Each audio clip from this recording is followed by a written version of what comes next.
My name is Gabriel Griswold. I'm the Mass Care program lead for the Los Angeles region, all the way down here in Southern California. You're going to have to excuse my phone if it dings while I'm speaking tonight. We actually have a shelter open this evening for the Sandy fire. And I'm going to hand the floor right over to Julia, who is more than capable of introducing herself. Julia, go ahead. Thank you. I'm not going to put my camera on because I've been out doing yard work and I probably have branches in my hair right now. So I enjoy mass care. I've been with Red Cross for quite some time. I'm the DES lead, but I love sheltering and feeding as well. So thank you for attending our training, and we're going to get started here. Absolutely. I guess I should also say I've been with the Red Cross about a year, a little bit longer, much less than Julia. So really, just a pleasure to be here with Julia, who is such um, a tremendous resource. I see in the chat, can I get an update on the fires? Absolutely, I'll do that maybe after our presentation for those who are interested. I'm happy to provide that. So our agenda for this evening, we're going to do a brief introduction. We've already done that. You know me, you know Julia. We're going to talk about field promotion as a practice, right? What does it mean to be field promoted? Why do we do it? And how does it work? We're going to talk about the anatomy of a shelter, right? What a shelter looks like, how we're functioning in a shelter, and how field promotion plays a role in that. We're going to then talk about specifically how field promotion works inside of sheltering and some of the roles and responsibilities that you might assume depending on if you're a supervisor promoting to a manager, to a site manager, a headquarters manager, all of that fun stuff. And then we're going to kind of close out with a talk about support systems and how collaborative shelter operations really are, right? Thinking about how we can be successful in what we call stretch assignments, which is when you are field promoted or assigned above your training, and how we can work together really to have a successful sheltering environment. And we'll close out with a brief discussion. So I'll pass it over to Julia to talk about our goals for today. I guess it helps if I off mute. So our goals are just to understand the structure of the Red Cross shelter. I know it can be very confusing because our names are, I think the only thing you truly know is what a shelter SA is, because a SV is a shelter manager or a site manager, and an HQ person is a manager. And so we want to make sure we take that kind of confusion away, hopefully, to understand the purpose and process of field promotions, to understand what your responsibilities may be while field promoted, how to understand how to find your systems while you're field promoted to make sure you feel supported and you know what you're doing, and of course, the support in the broader shelter and operation on your phone of friends and who's there available to make this role as you have stepped up to support us more comfortable. Do you feel confident and successful in what you're doing? Absolutely. So Julia's going to take us back and we're going to revisit those near the end, but keep those in mind, right? As we go through, think about how we can meet these goals. So field promotion as a practice, right? What is field promotion, right? People always are throwing around, oh, I got field promoted into this. Oh, I was field promoted on that operation. If you're new to the Red Cross, it's okay to feel overwhelmed by that. And if you've been around for a long time, you might go, well, how do I get field promoted, right? This is something that happens sometimes. There might be a lack of what we call gapped workers, right? Those are workers who have a particular qualification. And so, really, on any DRO, on any operation, you might be asked to be field promoted, right? Over here on the right, this image that we've attached here, this is the standard staffing template for a two-shift shelter. So you'll see if it's not super important to read, but if you got all the way up at 500 clients, you might be staffing with up to 40 staff. So there's going to be a lot of people involved. And sometimes when we need to scale up very quickly, we have to fill some of those roles, right? Field promotion, very important to understand right at the beginning of this. Field promotion is not a gap promotion, right? If you're field promoted to become a shelter supervisor, that does not mean that you are now a shelter supervisor when you go back to your home region or when that operation ends, right? It is only for that operation. And your position might be changed at any time, right? So I'm going to pass it right back off to Julia.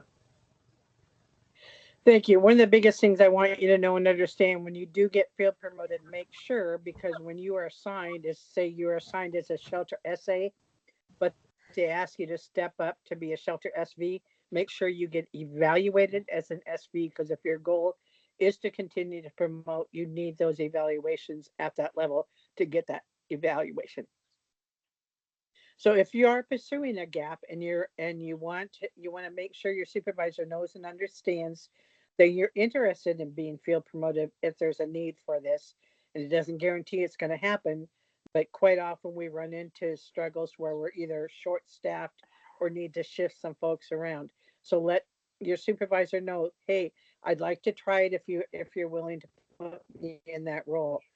You are a volunteer and you can, if they ask you, if you don't feel confident, please be honest with them and say, no, I don't think it's the right fit for me right now. I want to make sure, and all of us do, that you are successful when you're deploying and that you know what you're doing and you're confident in the job. I don't want you going home feeling beat up because you didn't know what you were doing and you made a lot of mistakes. We all make mistakes. Everything's fixable.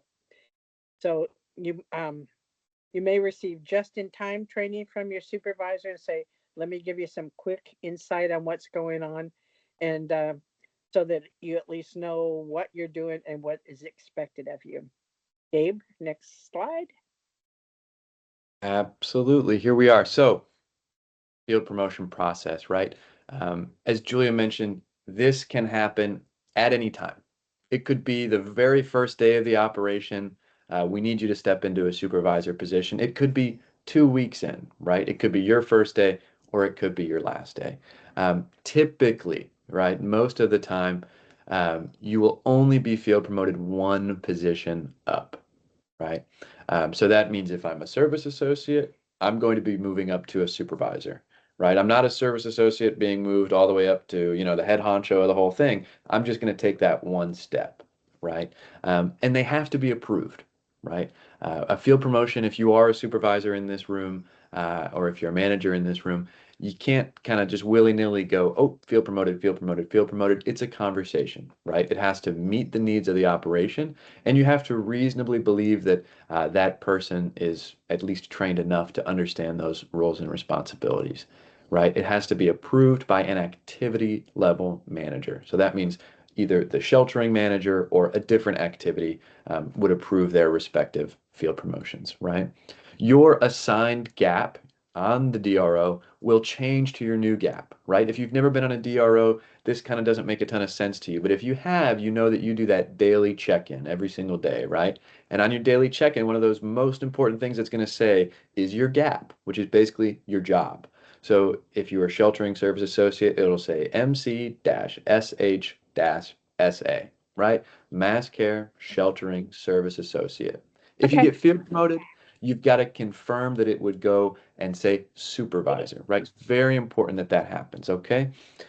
You're going to have to complete all required evaluations if you get moved into a supervisory position, right? If you've only ever been a service associate, that's tremendous. Thank you so much for all of the time that you're volunteering. But if you've been in a supervisory position, you know that we have to write evaluations, right? It's very important at the end of every single operation or when somebody departs an operation, we have to write an evaluation for them. And even as a field promoted supervisor, you still have that obligation to write those evaluations. Again, as Julia said, so important to get those evaluations if you are looking to promote. Thank you, Julia. A GAP is a group activity position, right? So the group is mass care, the activity is sheltering, and the position can be service associate, supervisor, or manager. And again, your evaluation as a field promoted person will count towards further activity or further promotion in that activity, right? So I'm going to pass it right back off to Julia. So the anatomy of a shelter. Oh, this can be very overwhelming sometimes, depending on the size of the shelter. Um, I I think we are in a different mode than the average volunteer on the Pacific Division because we live with wildfires in our backyard. So a lot of times, people coming outside of that help them understand that wildfire is a living, breathing animal, and so it's open 5 shelters, close 2, move 3. it's constantly changing and moving. Sometimes those shelters only have 3 to 5 people, only open for a couple days, and then close back up again. But we want to make sure you're well versed with whatever is going to happen and the size of your shelters. So, like it says, you can be 3 to 20 people in that many shelters. Mega shelters may serve thousands of people. Usually, when they have a mega shelter, they break it up into quadrants. So you have basically 4 shelters in one large site. And so that can be a bit of a challenge, but you all need to talk with each other to see how you're supporting the operation. Um, in these larger shelters, they always try to assign you an SRT person, which is and a mental health person and a health services person, a pet liaison, and external relations partners at times. And so what they will do is either itinerate to your site or be on site there, depending on how many people you've got on the job. And that we have a hard time with the licensing with our mental health and health services folks. All shelter sites have at least one shelter site manager and at least 2 supervisors. So there'll be a daytime supervisor and a nighttime supervisor. And so they have to work and coordinate back and forth with each other to make sure that they're giving the same information to the clients day and night. Shelter supervisors may be responsible for shifts or for certain functions. So you may just be in charge of the dormitory, or they may ask you to manage the kitchen side of it and the canteening side of it. So there's just, it would depend on the size of the shelter and the shelter supervisor and how that is assigned and how many clients you have in your shelter. Shelter site managers may itinerate because there may be multiple shelters or they might actually work in your shelter.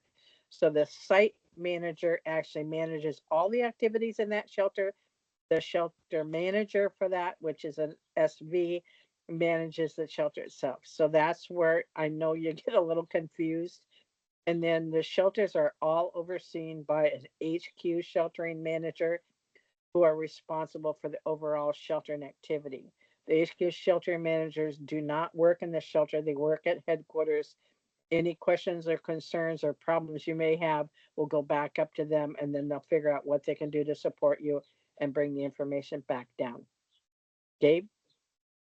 Julia, I've got a question for you about this. Sure. If I'm coming into a shelter and it's like my first ever Red Cross shift, and I'm a service associate in sheltering, who am I going to be paying attention to? Who's the one that's telling me what to do? Is it the manager or is it the supervisor? The shelter supervisor is the manager of the shelter. That's where our words and our acronyms get everybody confused. So I know what an SA is, but when you go into this SVs, it's like, well, who is that and why is that and where do I fit? The biggest thing that we need to make sure that happens if you don't get a job induction when you come into that shelter from that person in charge saying, I need a job induction to know what my role is, what you expect of me, and what are the idiosyncrasies of this DR or this shelter. So if you don't get a job induction, please ask for one. Absolutely. Absolutely right. As Julia said, it's always so important. This is very overwhelming, right? We're throwing out acronyms, we're throwing out all sorts of positions. It's always okay to ask. I see a question in the chat. Didn't the HQ sheltering manager position name change to reduce confusion with shelter site manager? Julia, do you want to take that question? Yeah, they now call it a shelter activity lead, I think is the new name, but not everybody's well versed with understanding that. So, yeah, again, like I said, I'm sorry for all the confusion. I wish they'd just change all of it to sergeant, lieutenant, or whatever, since we're trying to follow military and police CONOPS type of things because it gets overwhelming and confusing. But don't be afraid to ask if you're unsure about who's what and what the role is. Absolutely. Absolutely. I, for one, am excited to one day be, the captain of sheltering. I think that'll be a fun title when that comes out, Julia. All right, let's move on forward. Let's get specific. Let's talk about field promotion in sheltering, right? So we're all sheltering workers here. You all have a mass care gap. We all want to be here, right? There's 106 of you in this room. Thank you all for being here. Hopefully, 106 of you are all going to want to do sheltering work in the future. I'm excited to see it. So, any shelter worker should familiarize themselves with the responsibilities of the position that they've been promoted into, right? As we're having in the chat now, yeah, it's Sam, the sheltering activity manager. Absolutely. So we need to understand as shelter workers, if I've maybe done a few shelter shifts, if I've got a little bit of experience and I'm interested, that first step is reading up and understanding, okay, what do supervisors actually do, right? And what do managers actually do? As we can tell, it sometimes gets confusing, even for some of us who have really been around this for a while, right? Field promotions, just as a general note, this really applies to every single different activity. Field promotions might mean that you have less client interaction, right? When you get field promoted, you become a manager of the staff. Really, the staff become your clients in a lot of ways, right? So when I'm a supervisor or manager on the operation, my clients, the people I'm worried about, are the supervisors and service associates I have working underneath me, right? I want to make sure they have days off. I want to make sure they get their meals. I want to make sure that their needs are taken care of in addition to the clients, right? You get a broader responsibility, but it's very important to know that that responsibility might mean that you see clients a little bit less, right? So if that's something that you say, I don't know if I really want to do that, that's okay, right? You can be a service associate. There's no need to go and promote. But again, it can be very rewarding, right? You might be able to, for instance, I've been a supervisor on multiple operations where even though I'm not seeing the clients as much, I'm able to make the calls. I'm able to go and talk to the people that makes a little bit more impactful of a change, right? That might be getting prescription baby formula on an operation. It might be I had a bunch of kids on one operation and they really needed some art supplies or something to do. And as a supervisor, I was able to make that call and say, hey, we'd like to get some art supplies, and our warehouse brought art supplies. So that's something that you can do as a supervisor that you couldn't quite do as a service associate, right? If you are promoted to a sheltering site manager, right, that's somebody who's in charge of a site or a few different sites, or a manager position, either in the field or in headquarters. You might have responsibilities outside of just one shelter, right? Um, I've been in this position before where I was on a DR and I went from being in charge one day of one shelter and the next day I was in charge of nine, right? So sometimes it can expand quite quickly. Now, again, each one of those shelters in that case, they had their own managers, right? They had their own systems that they were doing, but it became my responsibility to make sure that they all ran smoothly, right? I could stop worrying about one particular client at one particular shelter, but I had to start worrying about how all of those shelters interacted, right? And as a supervisor, if you're being promoted from a service associate to a supervisor, you might have to now worry about two dorms instead of just one, right? Just as disasters change, so do we, right? We are, by the necessity of how we work, either preparing for or reacting to the disaster, right? So this means that you might be asked to take on different positions at different shelters across a single DRO, especially DROs that have a larger geography, right? If we're doing a multi-family fire response in your own local region, you're probably not going to be asked to be moving around that region. But for our larger responses, or maybe our national responses, our levels 4 and up responses, you might be asked to move all across the disaster area. For instance, I was in Texas for a disaster, and I went from being in one shelter one day to a shelter 4 hours away the next day because that's where the need was, right? What we do is we find the need and we meet that need. Sometimes in meeting that need, you might be asked to take on a different position. So, Julia, I'll hand it right back to you.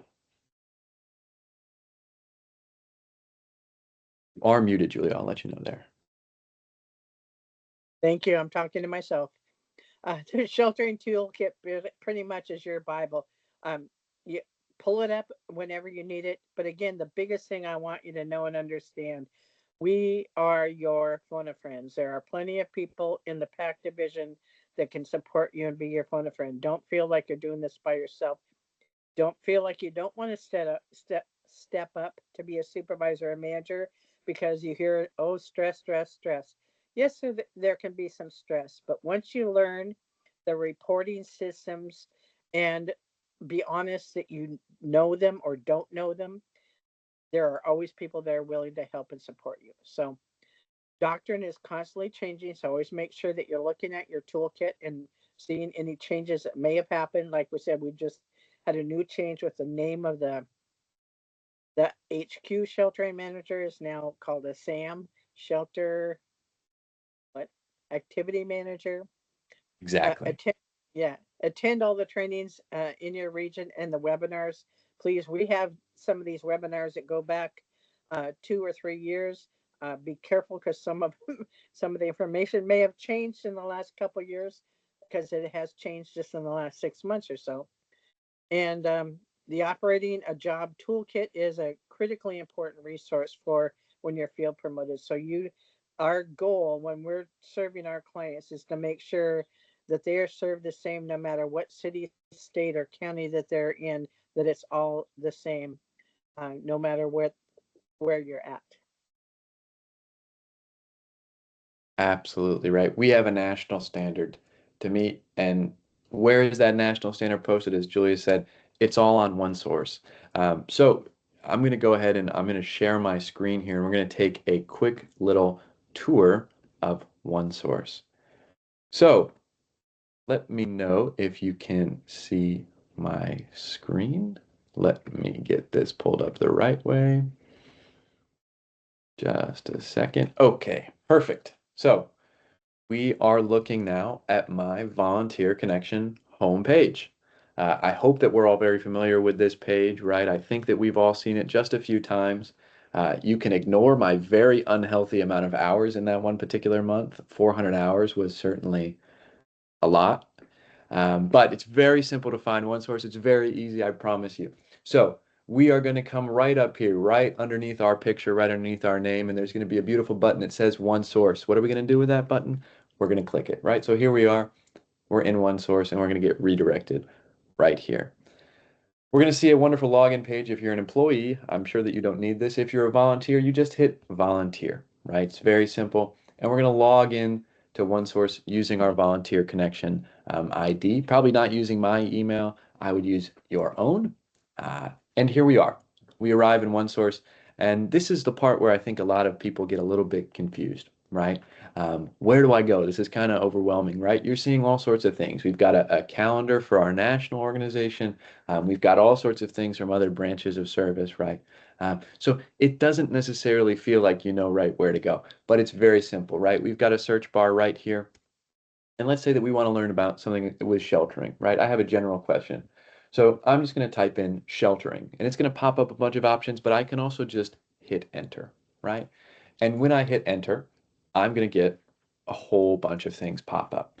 I've got a list of people here, right? So Alex Rose happens to be the senior program manager for sheltering at national headquarters. It's very funny that his name pops up there first.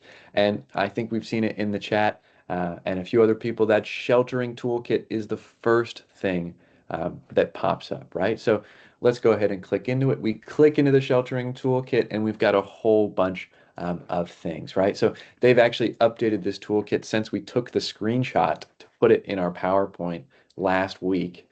So you can see just how fast we tend to move. So underneath each one of these things, right, we've got resources for a specific type of thing that you need to learn about, right? So if you want to be focused on readiness activities, right, how we prepare to open a shelter, there's a tab for that, right? We've got a regional sheltering program lead job tool that tells people, hey, how do I, how am I a sheltering lead in my own region? What should I do? We've got our foundational level doctrine, right? So for all of us in this room, just a few slides ago when I mentioned you've got to learn what people do in different positions and you've got to learn about the doctrine that we do it with, it's all right here, right? This is not going to give you necessarily the exact, hey, this is what I do on this day in this shelter, but it's going to give you a really good idea of how we shelter, why we shelter, and it's going to cover all of that for you in very, very brief easy to understand ways. Again, if you have more questions about that, I think we actually covered this a few weeks ago in our webinar that's available on YouTube. There's also a whole bunch of resources for forms, for pet shelters, and for other various things. You can log down or you can scroll down and explore all of these things, right? So in this tab, of course, we've got SKYA information. We've got here our most important one for today, our position specific guidance, right? This is the one that I really want to highlight for all of you guys, right? So if I am a shelter service worker, by the way, very funny, they haven't even updated the sheltering activity manager name here. So we can see that sometimes that name doesn't quite carry over all the time. But so if I'm a shelter service associate, that's called the shelter service worker here, I can read about all the things that I need to know here. Let's say that I'm being promoted to a supervisor. If I've never been a supervisor before, that very first thing that you should do is you should come to this page. You should find the tab that says shelter supervisor, and you should read the things that are important, right? So as a shelter supervisor, it's really highlighting for us that there are a few situations you might have to deal with, right? You might have to deal with an unaccompanied minor. You may have to deal with the shelter log or welcoming and supporting partners, right? These are responsibilities that supervisors have that service associates don't, right? And as we go farther, we can see that there's more and more things, right? We start to think about tactical things as we go farther down, right? We start to see, oh goodness, what is the sheltering manager thinking about, right? Sheltering actions and timing for DRO and sheltering leadership, right? That's not necessarily something that's important for a supervisor to know, but it's something that's very critical for a manager to understand, right? So this is a tremendous resource. You can see it takes me an hour just to scroll down it, right? We've got all sorts of different information for all sorts of different programs.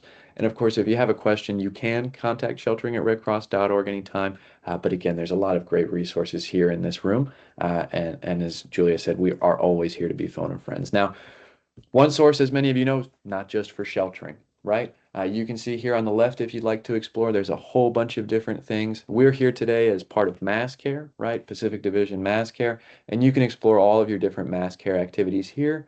Or again, you can use the search function, and let's say that maybe I wanted to learn about food safety or something like this, right? And we have a beautiful job tool that says guidance for ensuring food safety on a disaster relief operation, right? Something you might have to worry about as a supervisor, not as much as an SA. And Laura is putting in the chat, thank you so much, Laura, that updates to the sheltering toolkit will be reviewed at the National Mass Care webinar, which is tomorrow. So absolutely, I do encourage you all to join that. With that, we're going to go ahead and end our 2R1 source. And I'm going to hand it right back to Julia once I get the slides pulled up.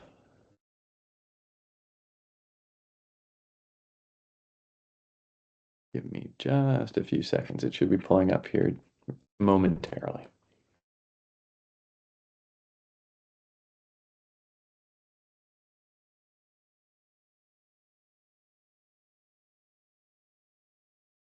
There we go. Now it should be pulling up. Okay.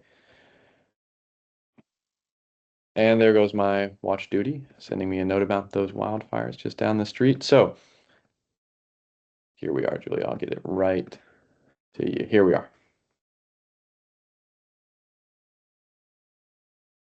Take it away, Julia. All right, thank you. So again, like I said, knowing your reporting systems and the guidelines is going to make you very successful. Even if you don't want to become a manager, it's always good to pull that up on the one source and look at that. So then when your manager's asking you for information, you're going to know and understand why because you've already read through that and go, oh, that makes sense now. But our reporting system is pretty easy once you've learned it. And again, like I said, there's always support to help you. Phone a friend or someone just say, I'm not quite sure how to do this. So as you move into leadership, the reporting again increases. So SKYA skills, there's always great training with SKYA. They have a sandbox that you can practice in, and so you don't get into an actual disaster. You can actually see how to enter information.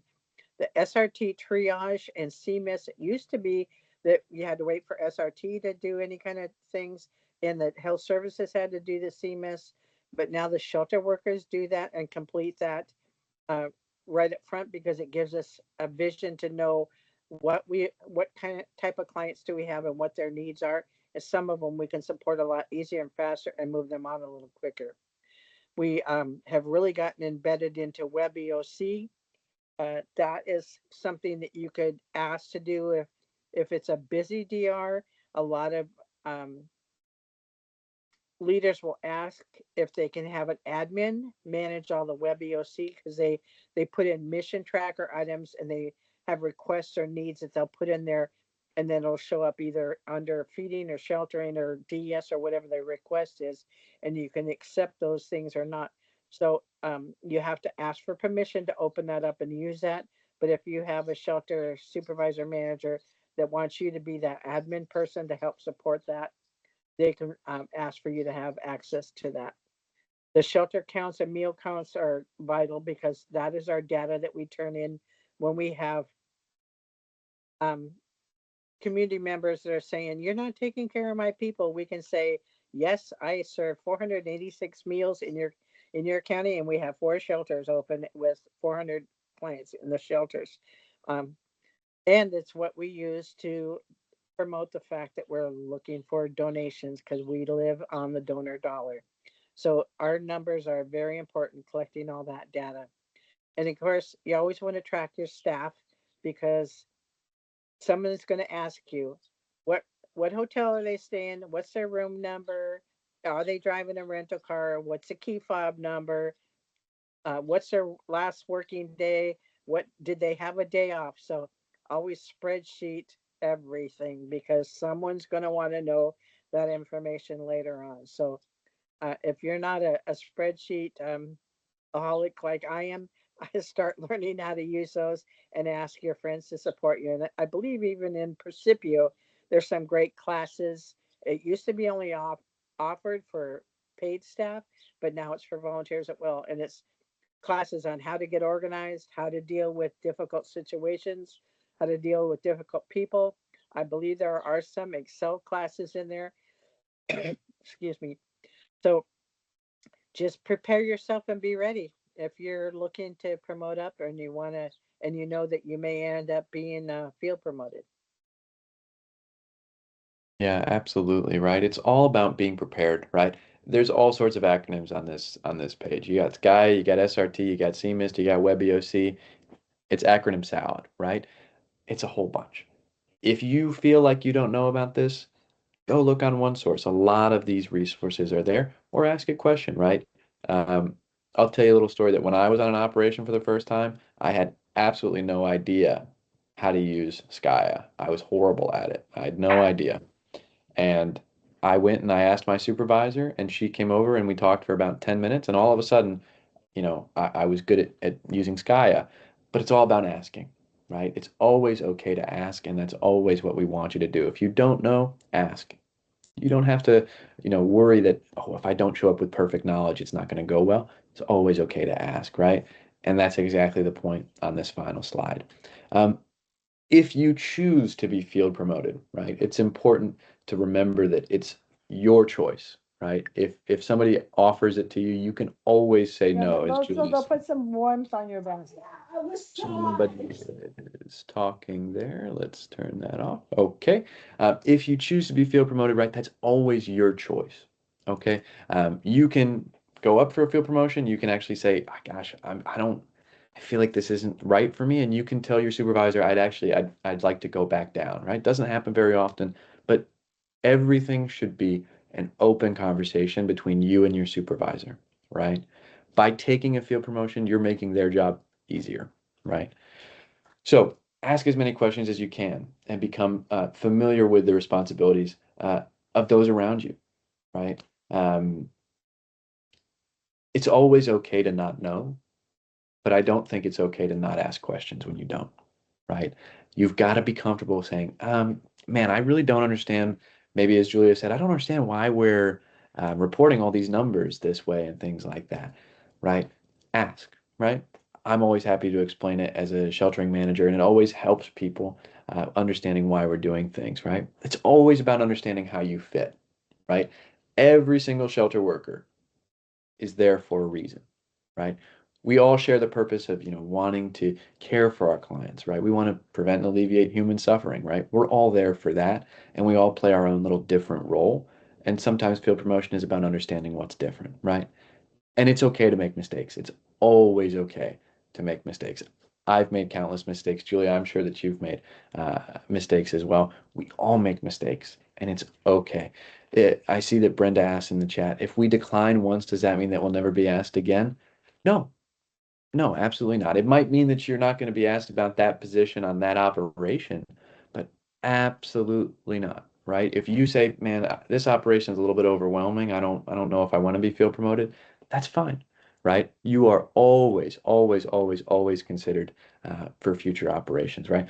I've had people in my region. I'm a mass care lead in my region. I have tried to field promote the same person to be a manager 10 times. And sometimes she says yes, sometimes she says no, and that's always okay.